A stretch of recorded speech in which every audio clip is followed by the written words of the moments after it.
Hey fam, look who was just walking on by just as I clicked the Can I live. just nap here while you do your talk? Sure, you want to talk about hormones?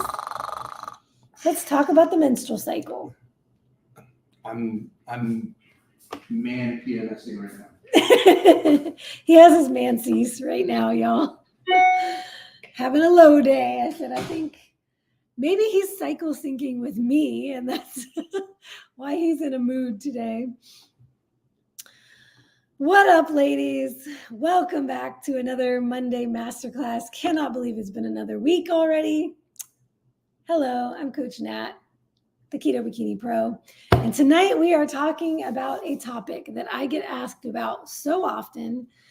I have done so many videos, feedback videos inside the Academy about this topic that I finally decided to make a masterclass about it. I was like, we just need to do a masterclass, and then I can always direct people back here to hear my thoughts on the topic. And that is this highly, highly trending topic of cycle syncing. Eating and training in a certain way according to the cycle, the female cycle, the phases of your female cycle. So let's see, how many of y'all have heard about cycle syncing, have heard the term, have heard what it is, have tried it for yourselves before? Please drop a comment in the chat. Let me know if you have done it before, if you've heard of it, if you've never heard of it. In the Facebook group, some of these ladies have said, I've never heard of it. Rhonda says this isn't for me. Not necessarily, because quite a few of you have mentioned, hey, what about me? I'm in post-menopause. It's been 5 years, 9 years, 1 year since I haven't had a cycle. Does this apply to me? How would I do this? My lady's in perimenopause. What about me? I'm in perimenopause. I never know when I'm going to get my cycle. I don't know what's going on. How do I know? How would I even begin to go about doing this in perimenopause? I'm going to talk about all of that tonight. So basically, if you are not familiar with the concept of cycle syncing, it is a concept that basically involves adapting your eating and exercise habits to the phases of your menstrual cycle, according to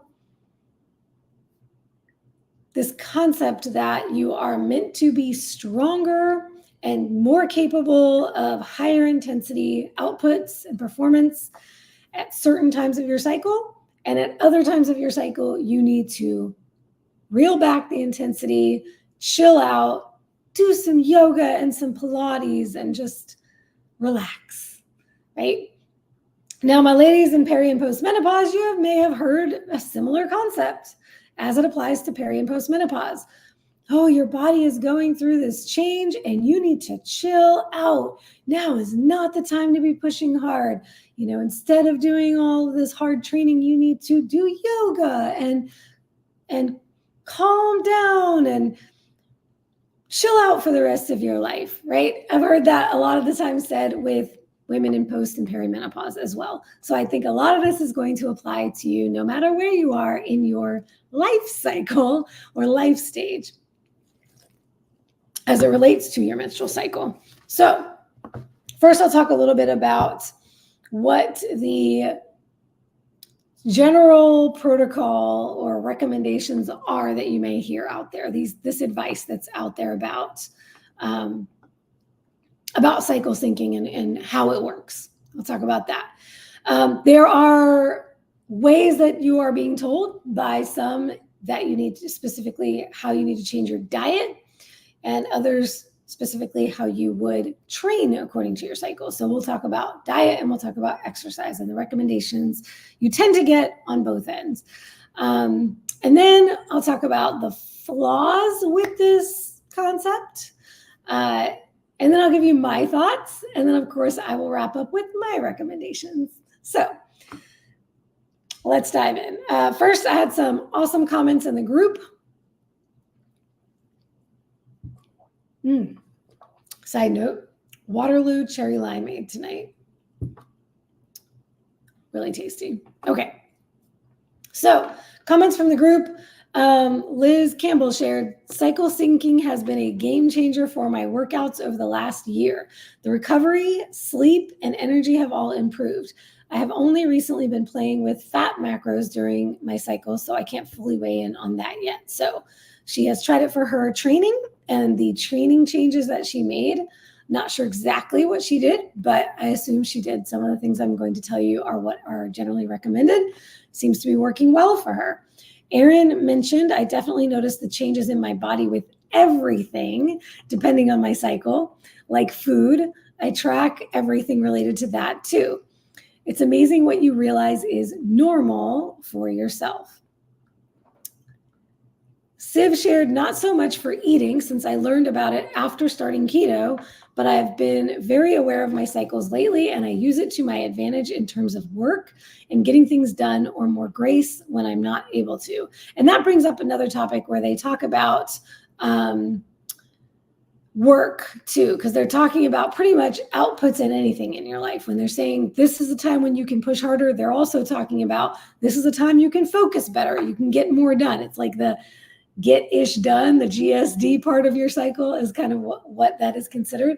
So they use it in terms of work outputs as well. Now, Bethany and Kim Norris both mentioned Mindy Pels. I will just tell you, spoiler alert, I tend to not agree with a lot of what Dr. Pels has put out there. And I have seen her being quoted making just straight up false,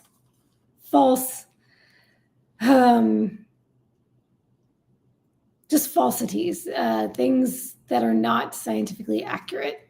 So I'll leave that there. But Bethany mentions, Mindy Pels tells women in perimenopause that they must eat progesterone-building foods in the second half of their cycle. Sweet potatoes, seeds, nuts, and some specific fruits and veggies. Thoughts? She says, doesn't exactly work well with carnivore, but Dr. Elizabeth Bright says that's bullshit and then she said, what to do? Definitely take a training hit the week before my cycle and don't do as well with heavy weights. So yeah, interesting. It is because there's so many conflicting opinions out there and doctors with conflicting opinions saying literally the opposite thing. Dr. Bright says that there's no such thing as perimenopause and there's no such thing as, these are made up terms and we should never have to go through the symptoms that we go through and that. So you have one extreme to the next, right? If you've been around here at all for any period of time, you may know that I'm not a big proponent on extremes in any direction.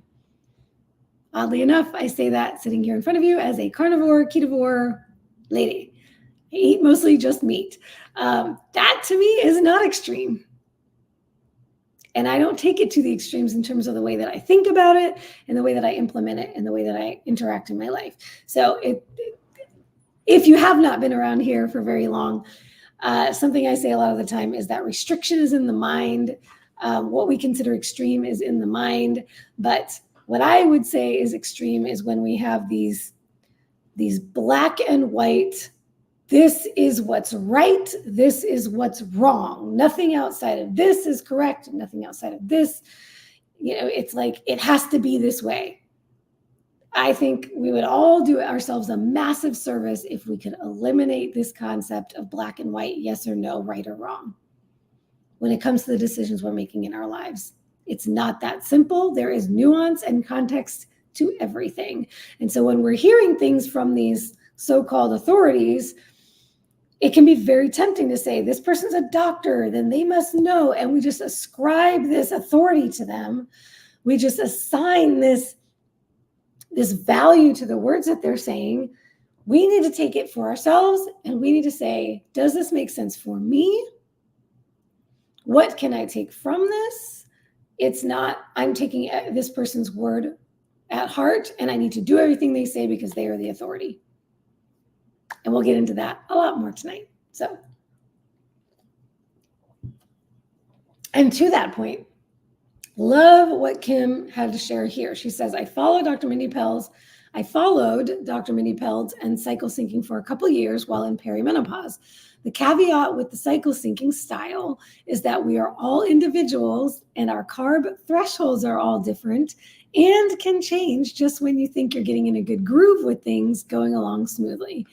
We have to be in tune with our own bodies. Oh, Kimberly Norris, you are just speaking to my heart.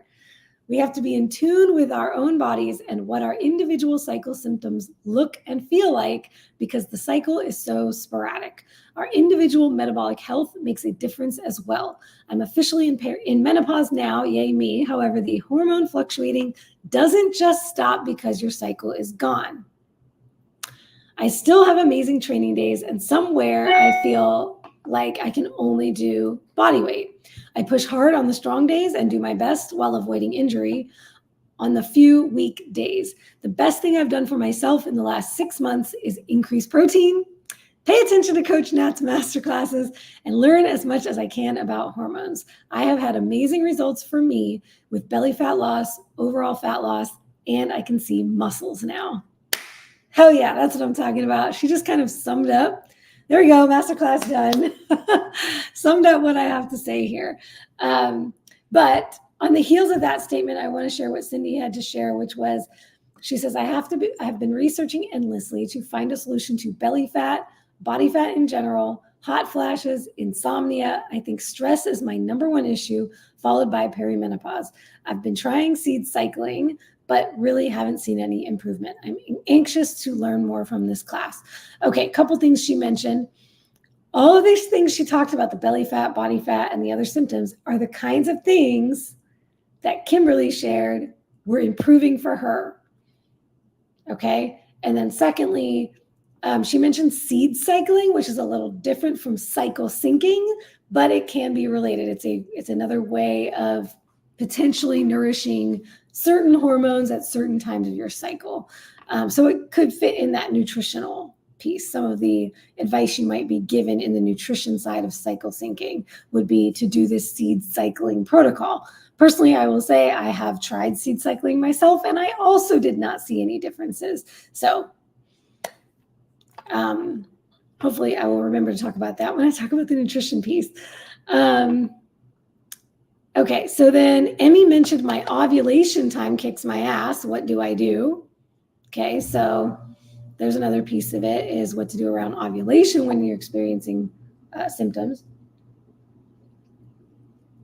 And then Lana shared, she says, I'm conscious of my body during my menstrual cycle, or perhaps I'm just sensitive.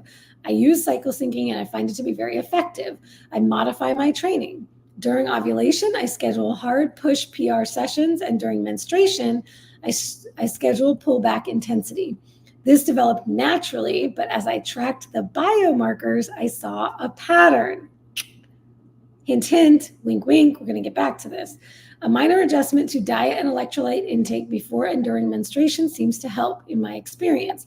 I consume more leafy green vegetables, lean red meat, and electrolytes. Before and during menstruation, I make sure I get more sleep and recovery. I increase my recovery and sleep practices like yoga and low intensity steady state cardio. To maximize, I'm eager to learn more. Now, here's something that's interesting you may have picked up on. What Lana shared was that during ovulation, she schedules her hard push sessions, her PR, personal record sessions, so she can do some of her best during ovulation. Emmy shared, my ovulation time kicks my ass. I don't know what she means by that, but I assume she's dealing with some symptoms during ovulation, which some women do. Some women have like a mini period around their ovulation. They might get some spotting. They may get a lot of the same symptoms they get during their cycle, during their period, or right before their period during ovulation. Other women can feel like the most badassy they've felt all month during that time. So there's another little hint at what I'm going to get at a little bit later in the class. Dana shared, I never heard of it, but interested if it can benefit someone almost to menopause. She says her last cycle was in January and only minimal. Let's see. And then, yes, and then my postmenopausal ladies, does this apply to us? Okay. So getting to the Coach Nat side of things. Cheers.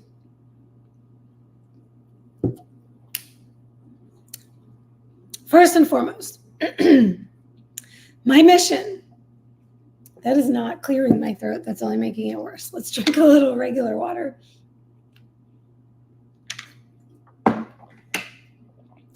Okay, much better.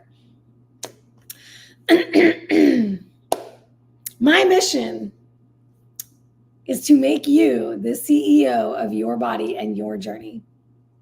So that means to empower you to know your body and yourself enough to make the best decisions and choices for you at any given time in your life. And that includes whatever particular day or week of your cycle you may be in right now.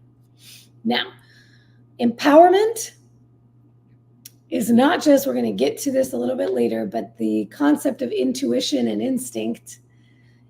It's not just knowing your body and yourself, it's having enough knowledge about the basics of nutrition and fitness and the body, the human body, that's objective information, right? Not about you, but about the body in general, about women in general, about health in general, so that you can apply that knowledge with your knowledge of yourself to make the best decisions for you, right? Just like if you have no idea that a donut is incredibly unhealthy, has zero nutritional value, and is full of a bunch of fats and carbs and high calories, and it's not going to help you reach your aesthetic or health goals, then you might just eat donuts happily every day without even thinking about it, right? You have to have some knowledge to also apply to your knowledge of self. So first and foremost, let's talk about what this cycle syncing concept actually is, the kind of advice you're being given out there. And this is going to be very casual, generalized, the way that I've seen it. I don't have notes in front of me about do this at this time. Okay, so what I've seen out there is if first of all, let me just make a disclaimer right now. To any of my ladies who are not already familiar with the female cycle, the 28-day, I say in quotations, because not everybody has a perfect 28-day cycle, but the so-called 28-day female cycle. And I say this seriously because I've had clients in the past who, when I asked them how long their cycles were, they gave me how long their period is. 4 days, 7 days. And I said, no, what's the length of your cycle, your whole menstrual cycle? They had no idea what I was talking about. And this is women who've had children. They have gone through pregnancy. So there are women out there who are very much unaware of of the information, of the basic information about a female cycle. So I would encourage all women everywhere to understand the most basic level what goes into a female menstrual cycle. Okay? Even if you're already in postmenopause, it's important to know this information. So the female menstrual cycle generally has 4 phases that will be discussed.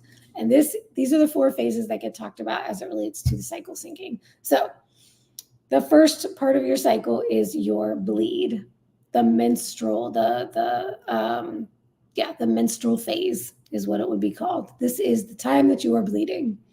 Could be the first, and this is when the day 1 of your cycle starts with the first full bleed. So if you have spotting, you would mark that down. And I'm going to talk about this in a little bit, but I highly encourage you to get an app or a notepad or use your calendar to track your cycles, no matter where you are in life. Like if you have never tracked your cycles before, it's wildly, wildly helpful. So day 1 of your cycle starts with your first day of your full bleed. So it is not spotting up until your cycle starts. It is the first day that you are fully having your period. That is day 1 of your whole entire 28-day cycle or 30-day cycle or however many days. Then your bleed, that is your menstrual phase. When that ends, and technically that's also the follicular phase. The follicular phase is like the first half of our cycle, essentially the first 14 days. But that first bleed is the menstrual phase. Then we would talk about the follicular phase being the rest of that first part of your cycle, which would go up until ovulation. Ovulation is a point in time. It's a day generally. It's not going to last a long time. It might be 2 days, but ovulation is not a week long. It's a day or 2, maybe 3. For ladies who have tracked their cycles for fertility purposes, you are very familiar with this. You're trying to figure out when you're ovulating so that you can time that with your fertility practices so that you can get pregnant.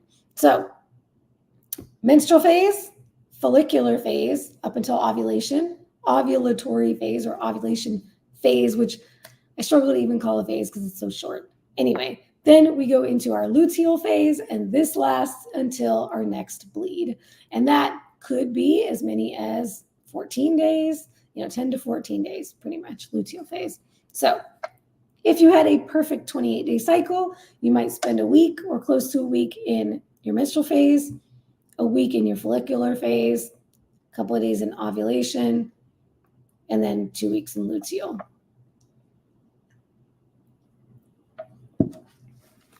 So generally what you'll hear out there as it relates to training or exercise is that during the menstrual phase, you may have a lot of symptoms. You may be feeling particularly unwell, dealing with cramps and body aches and headaches and all the things that you hear around PMS. A lot of the time they'll say, chill out, take care of yourself at that time. Don't go too hard yet. Follicular phase, they're going to say you are at your strongest. This is the best time to push hard, higher intensities. Ovulation can be very much of the same, right? Ovulation is usually when your sex hormones, this is when you're actually going to shift. So the first half of the cycle is when your estrogen starts rising during your bleed, toward the end of your bleed. Estrogen starts rising. It's the highest during the follicular phase. Progesterone is lower than progesterone. So here's estrogen, here's progesterone. They flip-flop in the second half of your phase. Now your progesterone rises, your estrogen drops, and right before your period, everything drops, which is why you usually feel your worst right before and or during your period. So the times where they're going to tell you to pull way back on your training and just do light things or nothing at all is going to be that end of the luteal phase right before your cycle and or through your cycle. And then go hard during follicular phase, ovulation. I'm not going to get to the flaws yet. I just want to explain this stuff. So I really want to dive into the flaws though. Let's talk about diet. So a lot of the time what they'll say is, as it relates to your diet, similar concept of during those times where you're not doing well, your hormones are low, right? So your luteal phase into your bleed is when you're craving carbs. So you should give your body all the carbs and you should come out of ketosis and you should try not to fast and all of these things, right? You need to be giving your body what it wants. Then during that follicular phase, when you're feeling so strong and all the things, that's when you can dive into fasting. That's when you can go hard on your diet and you can pull back and all of that, right? So basically they're saying, here's the long and short of the flaws with these protocols. One of them, in my opinion. Basically, ladies, if we were to listen to this advice, we would have one and a half, at best, 2 weeks out of the month where we can get anything done, where we can train hard, where we can be in a caloric deficit if our goal is to lose body fat. So don't diet, don't train, don't work hard. Just calm down and eat all the things and chill out and relax and eat everything for 2 weeks out of every month of your life. So for half of your life, ladies, just chill out and eat everything. I mean, I know that's hyperbole, okay? But think about this advice for a minute. If our follicular phase, which is the time when we are supposed to be on fire, we're doing our best, we can train really hard and we can diet. that's really 1 week, y'all. It could be a week and a half with if we go from, if our bleed isn't that long, and then if we go through ovulation, maybe a week and a half, maybe 2 weeks. 2 weeks out of the month is half of our lives that we are being told this is the time where you can get things done and you can be productive and you can go hard in the gym and you can, diet and focus on eating well and all of that. And then when you get into these other phases, you should just do some yoga and eat the carbs and don't worry about being on a diet and don't work out or don't work hard in your workouts. I'm sorry, I'm not buying that. That's BS. I'm not going to give away half of my life to just sitting on the couch and eating bonbons. Nah, no thanks. I don't know about y'all, but I think that's a little ridiculous. Anyways, and then if we take that into peri and postmenopause and the advice we're being given to slow down and stop doing so much and all of that, oh boy, then that's another third easily of our lives. So pretty much most of our lives just don't ever do anything. I'm being super dramatic right now. I recognize that. But all this to say, let's talk about a little bit more of the flaws with these protocols. For one, there are so many special cases. I would speculate that the 28-day cycle is more of a unicorn, a fallacy, a fantasy than reality for most women out there. We have irregular cycles, women with irregular cycles. We have peri and postmenopause. We have prenatal, pregnancy and postpartum. That's different than the regular female cycle. We have female athletes who may be going through amenorrhea, not having periods, don't know where they are in their cycles. We have women with PCOS and other conditions that impact their cycles and their hormones. We have women on HRT, hormone replacement therapy, or bioidentical hormones. That's going to change the fluctuations of your cycles. We have women, so many women, majority of women who are premenstrual on hormonal birth control. That's going to mess with your cycles and your hormones. We have other health conditions that are also going to impact the way you feel on any given day at any given time of the month. Anything that can impact your quality of life, if you're dealing with any other diagnosis or health condition, that's going to muddy the waters in terms of determining what's cycle-based and what has to do with this other condition and this other thing that I'm battling. Hello, insulin resistance. Oh my goodness, migraine sufferers, right? All of these other autoimmune conditions. It's a lot to manage to try to figure out what's cycle related. So what I would caution you to ask is, okay, what are your goals? And then what is the advice being given? And this is one of the things that Coach Bronson and I talk about all the time.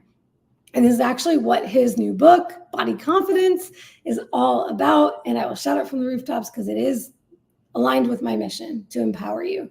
Body Confidence, that his book is all about how to cut through the confusion and figure out what is right for you in the midst of all of this crazy advice that's conflicting, right? Ash says, sounds too complicated for me. Right? So that's what Body Confidence is all about. That's what his book talks about, is how do you take and assess a protocol and create a protocol for you at this time, right? Because a protocol that may work for you, that you design, first of all, is going to work for your goals and your situation at this time. It may not even work for you 3 months or 6 months or a year down the line. We need to be reevaluating things and assessing according to our own context wherever we are and whatever our goal is. So some things that I've mentioned before when I've given clients feedback on this question about the cycle syncing is that what we're trying to achieve. So when clients come to me, they're coming to me because they want to transform their bodies.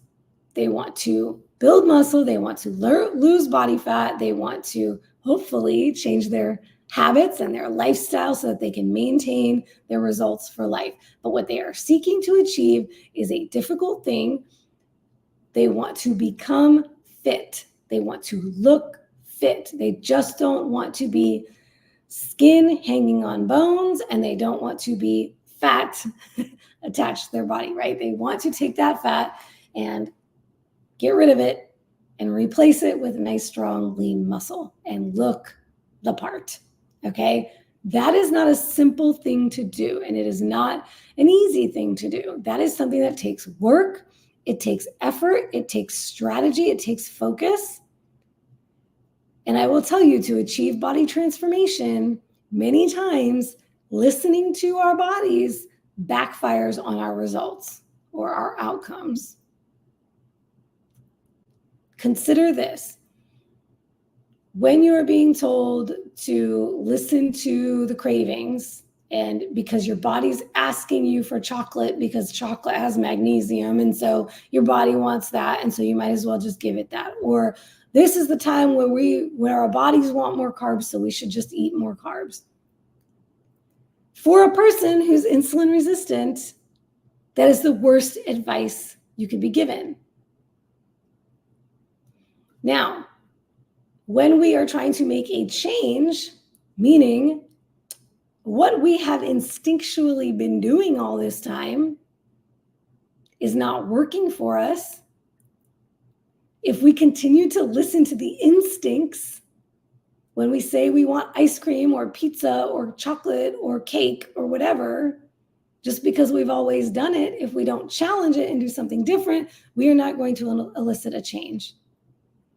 Our bodies do what we train them to do, for better or for worse. I've said this on masterclasses before. So, and I have to say this too, a lot of the time, the women out there who are overtraining and under eating and pushing themselves to the brink, when they hear advice like this of calming down and doing less intense exercise during their certain phases of their cycle, it could be a very good thing for them, but they're not the ones that are going to hear it.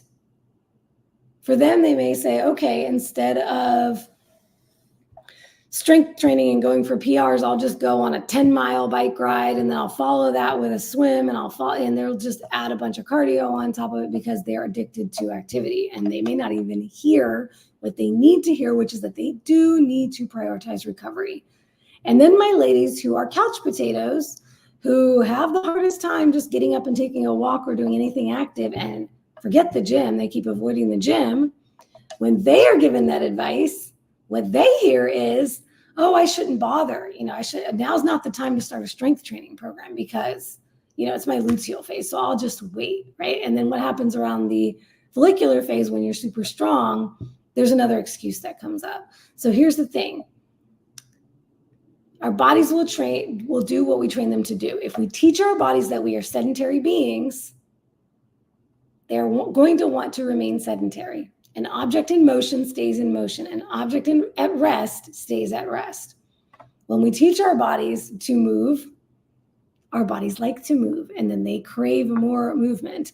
When we teach our bodies to do nothing but eat hyper-palatable, highly addictive, tasty junk foods that are nutrient poor and energy rich, high fuel, and low nutrients, our bodies, I say our bodies, will continue to crave it, but it's really not our bodies. It's our mind. It's our emotional brain. It's tastes good, I want more of it. And that's what they're used to.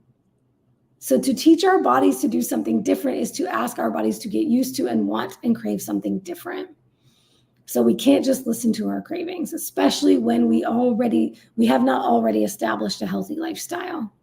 So for my ladies who have been trying to change your lifestyle and make it healthier, this is not an excuse to loosen the reins during those times because these gurus are telling you it's okay to. Don't drown yourself in a tub of ice cream because they said it's okay to eat sweet potatoes. Sweet potatoes and ice cream are two totally different things, by the way. And to be quite frank, there are people that one of those can actually be healthier for than another, depending on their situation. So some of my carnivore ladies could make a carnivore ice cream that serves them very well and is actually quite nutritious. And if they ate a sweet potato, they would get oxalate poisoning and they would be sick. So one man's poison is another man's pleasure, okay? Consider that too. There's never a one-size-fits-all solution. So, and then the final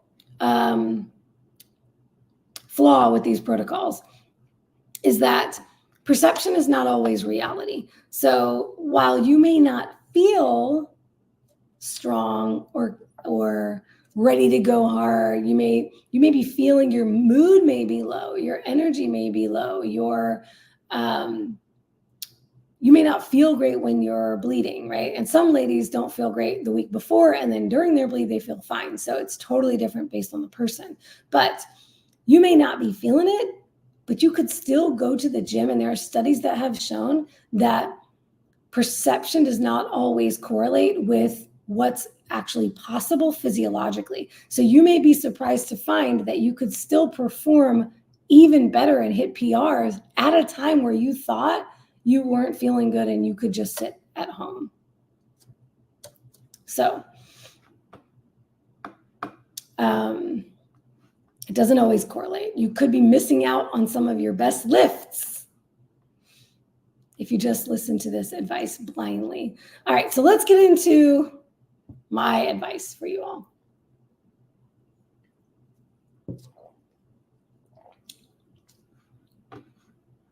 Ooh, I love this concept. Check this out. These comments in a row this is perfect. Ash says, I've heard someone say reward your body. And then she said, listening to my body made me lazy. Okay, let's talk about this reward thing, right? This reward your body, right? Check out Karen's comment next. I think the inflammation from poor nutrition would make symptoms worse. So this concept of rewarding your body with junk food that's full of crap and nothing nutritious, and then what is going to happen to your body afterwards? This is why I say your body doesn't want it. It's your emotional brain that wants it, that's justifying it, right? So this reward, we have to change. This is something I talk about with my clients who struggle with food addiction, binging, just not being able to stay on plan, still very much attached to these hyper palatable foods. There is a association we have in our minds with these certain substances, very much like a drug addict with their drug. When you associate junk foods with reward, then you feel like you're being punished or you're being restrictive for not consuming those foods. But some of my ladies like Karen, like Bubbles, would say that is not a reward. That is going to hurt me. She would see it as punishment to put those foods in her mouth because she now has a different association with those foods. So when you can recognize that something is harming you, it is not a reward. The reward would be doing something that is healing and loving to your body. Maybe you take a bath. Maybe you get a massage. Maybe going to the gym is actually healing and helpful for your body because you feel better after you've moved, going for a walk, eating a nice juicy steak, giving your body nutrition, things of that nature. So, all right. Here's the answer. Here's what I would say is the answer. Self-awareness coupled with self-mastery. What do I mean by that? So self-awareness being, if there's a term I would love for you to all take from here and use and internalize and remember. Bio-individuality. We are all bio-individuals.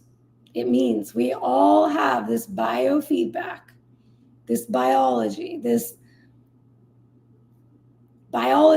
and it also encompasses everything in our lives, our lifestyle, the loved ones that we interact with day to day, where we live, what our role is. Are we a mother? Are we a wife? Are we single? Are we a career woman? Are we All of these things encompass our bio-individuality, and it all matters. Our health and fitness is not in a vacuum or in a lab. It is in our entire lives, and it is interspersed with everything else we do and who we are. So we need to understand who we are as bio-individuals. And that means self-awareness. So part of it is, the biggest part of it is becoming in tune with yourself. So regardless of where you are in your cycle or your life stage, your life cycle, whether you're in peri or postmenopause, or you're still cycling, you can track your own biofeedback to better understand yourself and when you are able to train your hardest versus when you may need to pull back, and when to allow yourself some flexibility with your nutrition and when to dial in.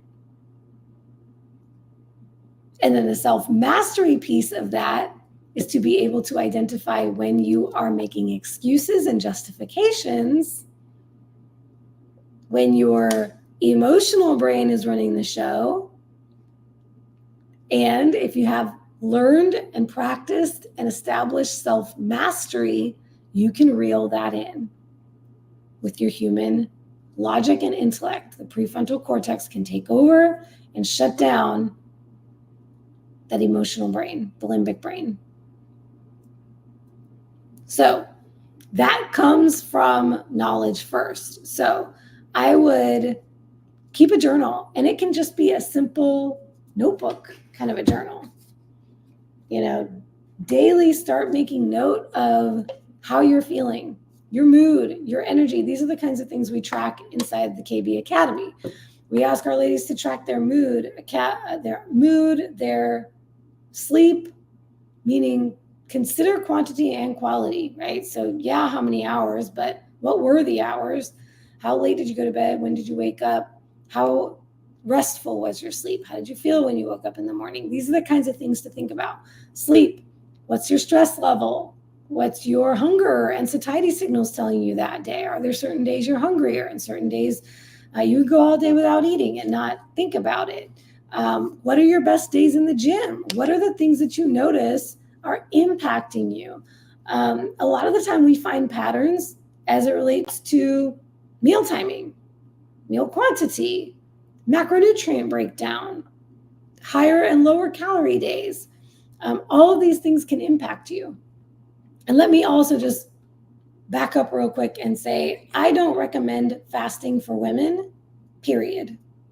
Unless you have a medical therapeutic need and you are under medical supervision, I do not encourage fasting at all. Everybody always, next question is, what about intermittent fasting? What if I do an eating window? As long as you are eating enough food for your body's needs, and this is different based on the person, very unique, so I can't tell you exactly what to eat unless you did a consult with me or you're a private client, in which case I can tell you macronutrient wise and calorically, what I would recommend would be the best for you. But you need to be able to eat enough within that window. I highly discourage extended fasts for women. So if you want to do an 18, a 16-8, or personally, I recommend more of a 12-12 or a 14-10. I don't even think a 16-8 is necessary for any reason. But one thing I will say on the meal timing piece is, please stop skipping breakfast, ladies. It's not doing you any favors. If you're going to do intermittent fasting, it would be better to do it according to the natural circadian rhythm, which would be with daylight. So early in the day, cut it off at sunset, at or around sunset, and then go about the rest of your day. But there's no need to be forcing yourself into intermittent fasting. If you're struggling through it and you're using a timer app and all of that, highly unnecessary. So I just had to back up and say that about the fasting piece. So also, I don't think it makes any sense to fast at the same time of your cycle when you're going hard in the gym all at once, and then at the other time do the exact opposite, because our bodies love homeostasis. This is something I talk about all the time inside the academy. Our bodies are seeking homeostasis, balance at all times. So as soon as we make a major change, and especially for women, it creates stress in the body. So I would not be doing this feasting and fasting stuff. Men can get away with that just fine. And I still don't recommend it for them. But for women, particularly women seeking body transformation, wanting to put on lean mass, lose body fat, it means you should be training. If you're not already training, you need to get into a training protocol. Let me also dispel the myth that a lot of the time you'll see with these cycle syncing protocols, rarely, if at all, you're even going to see strength training recommended. They're considering it this high intensity activity. It is not. Strength training in and of itself is not a high intensity activity. It's not the same thing as doing a HIIT class. Doing this high intensity interval training, that is different from strength training. Strength training doesn't have to be that intense. You can ramp up and down the intensity based on the way that you run your program. So what I recommend when it comes to training as it relates to your cycle, or really as it relates to anything, I did a masterclass a couple weeks ago called Intuitive Training. I'm going to link it in the description below so you can go check that out next, because the best way that you can manage your fitness journey and make progress, if you want to sync it with your cycle, it's simply understanding yourself and your body and the thing, and when you truly can push versus when you can't. And then you can build that intensity into your program on your own. I always tell my ladies, I'm going to give you the program, but the program is not what is going to get you the results. It's how you work the program. So you can be given a program and say, this isn't hard enough for me, or this isn't enough for me. I need to add a bunch more exercises. If you need to add a bunch more exercises and you've been given a program by a professional, you're probably not going hard enough on the program that you're running. You don't need to be adding a bunch of stuff to it. Now, I did a consult with someone this morning, and she showed me the program she was doing for this 30-day challenge she's doing. And it's insane how much volume they put in there, how many exercises and how many sets. It blew my mind. I've never done that much volume. It's crazy. And sometimes, a lot of the time, these quick fix programs you join, they're just trying to throw everything at you to get you fast results, and that is unsustainable. So there is a lot of truth to this concept that we don't want to overtrain, and we do need to prioritize recovery, but we don't have to do it based on this particular week we are in our cycle just because some guru said so. It's more important to say, where am I today? Let me understand what my biofeedback is telling me. And then I can assess how much intensity I need to give to my training today, or I can assess if I might need to take an extra rest day or move my days around. Maybe I had my leg day. This is something that I do a lot of the time around my cycle, because for me, I have 2 excruciatingly painful days a month. It's down to 2. I had it much worse earlier in my life.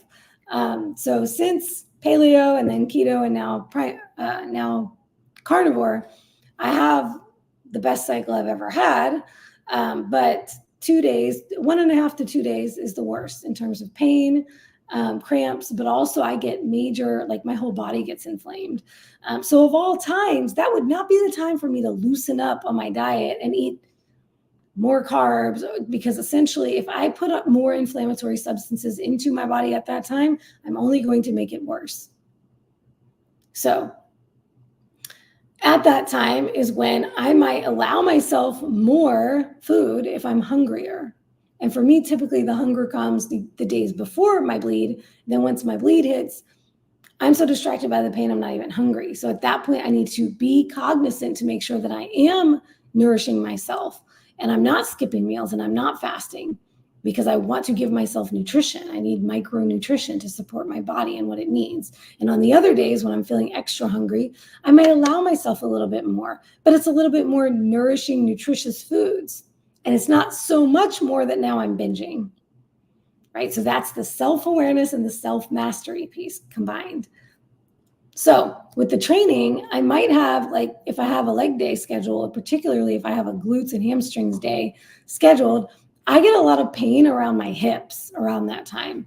The inflammation around my hips is crazy. My hips, my low back, it can go anywhere in my body, but especially in those areas. That is not the time for me to be doing deadlifts and hip thrusts and all those lower body exercises. So I might do an upper body day instead, just flip my days around, or swap out a rest day. So that becomes a rest day, and I take a bath and I do some foam rolling, or I do something that will help my body, the inflammation, calm down. So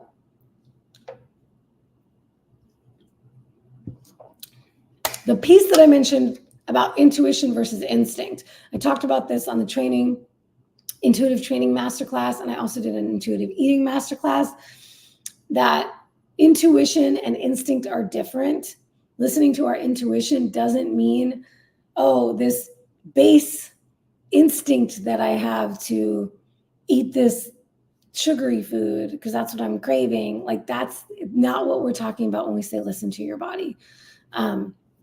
So listening to your body is not the same thing as listening to your emotional brain.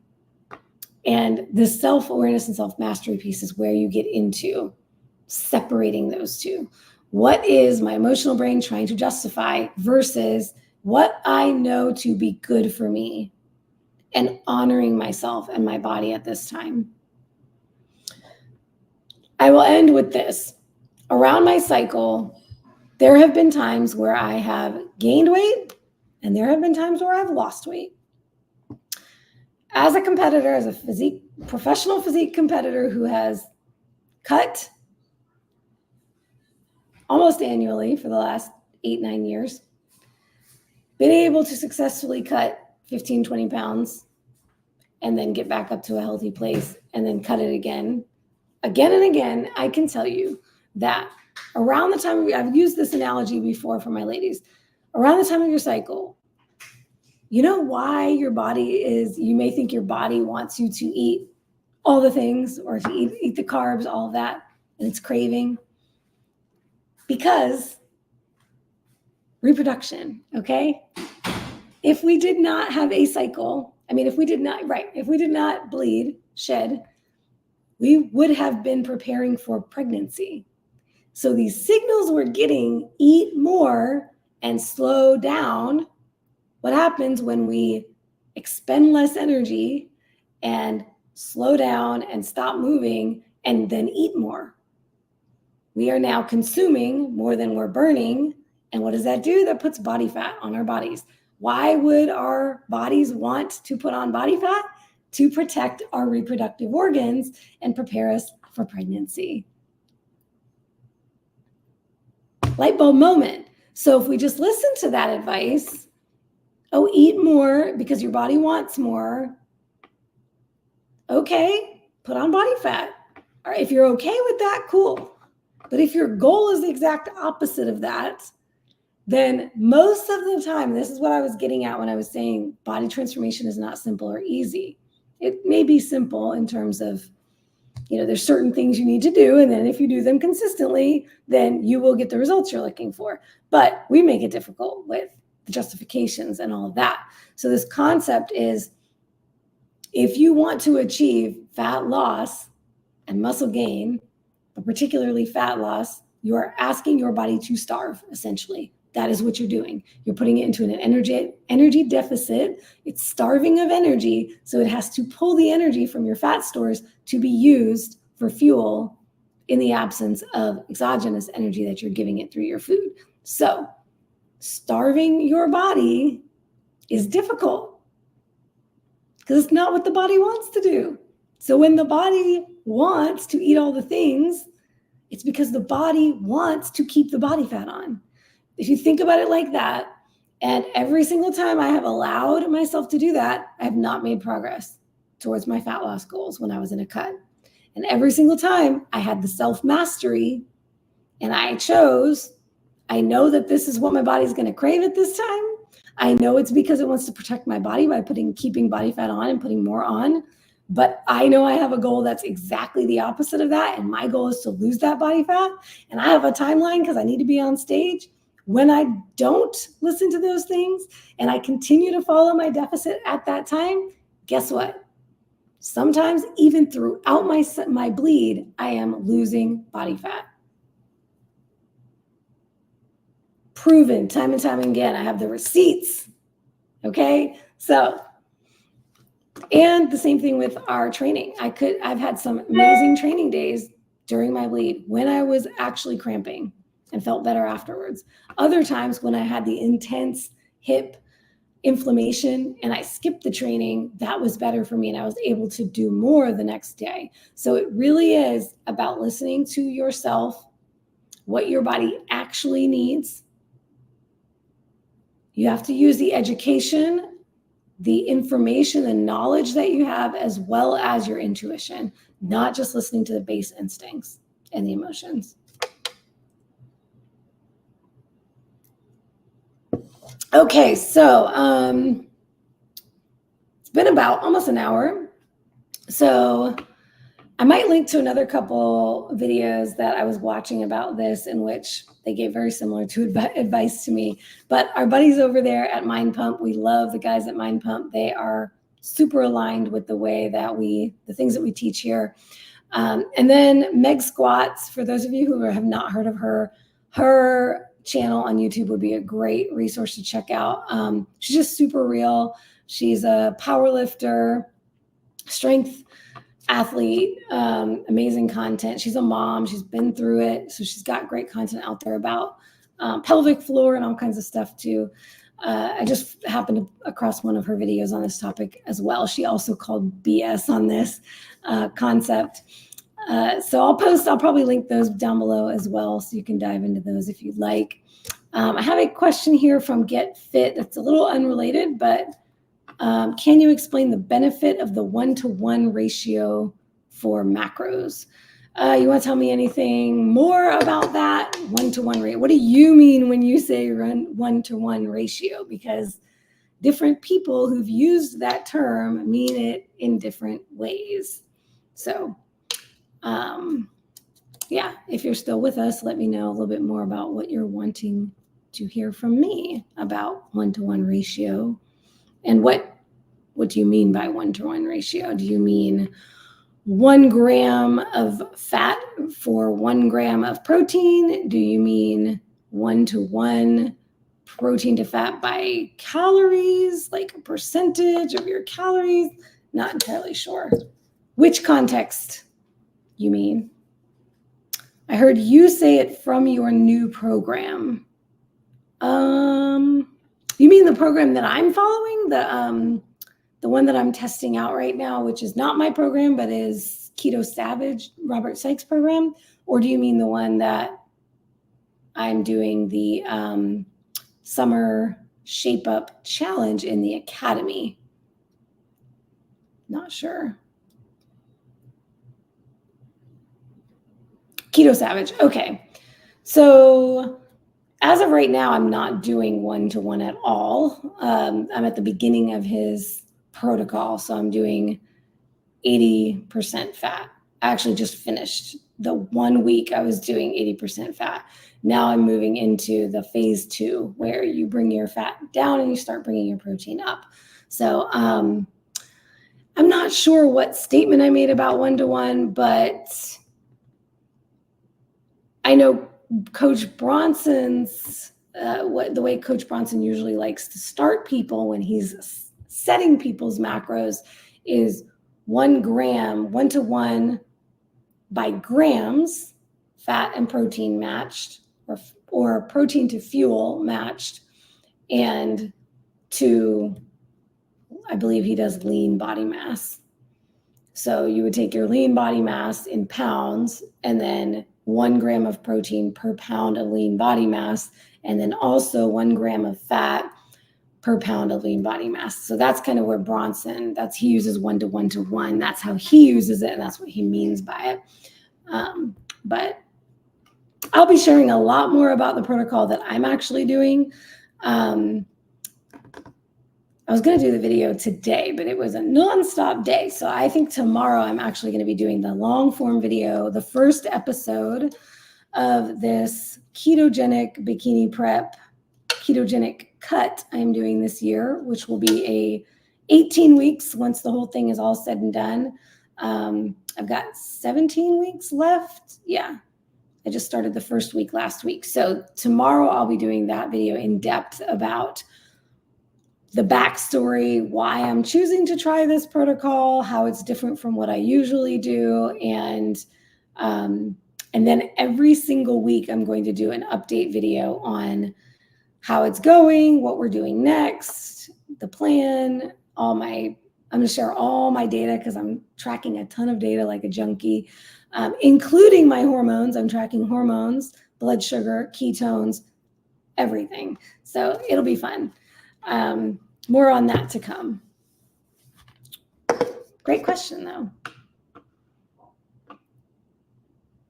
All right, ladies, I guess that's all I have for you tonight. I hope did I muddy the waters really good for you, or did I make this any more clear? I mean, essentially my answer to most things is I meant to say this, so I'll end on this. Never, never, never just blindly follow a protocol without understanding the why and how behind it, meaning why it is being recommended. Whoever's protocol it is, why do they say this is what is right? You also need to understand who it is right for. Try to understand who they're talking to, because some of these people have a very specific audience and it may not be you. And then finally, how? How does it apply to you? And how do you believe it will benefit you as it applies to your individuality, your context? Okay, if you cannot answer all those questions confidently, then it's probably not a protocol you need to be following. I'm not a fan of, here's the rules, do what I say. And whoever it is who's giving the protocol should be able to give you all those answers. And if they don't work with them. It's another big gripe I have with these books being written by, writing a book with a protocol. It's like, there's just so many caveats and nuances to this stuff that I want people to help their readers understand when and why this may not apply to them and not, but it's about marketing and sales. So that's what I'm here for, is to try to help y'all understand so that you don't just throw your money at stuff and try things that have you spinning your wheels and not getting anywhere. All right, that's it for now. Off my soapbox.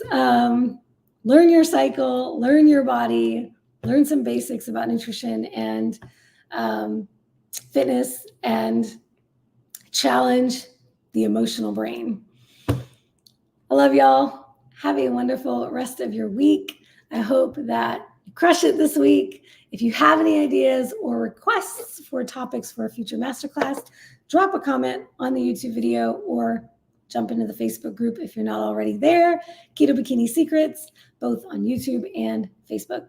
And I'll see y'all next week. Peace out.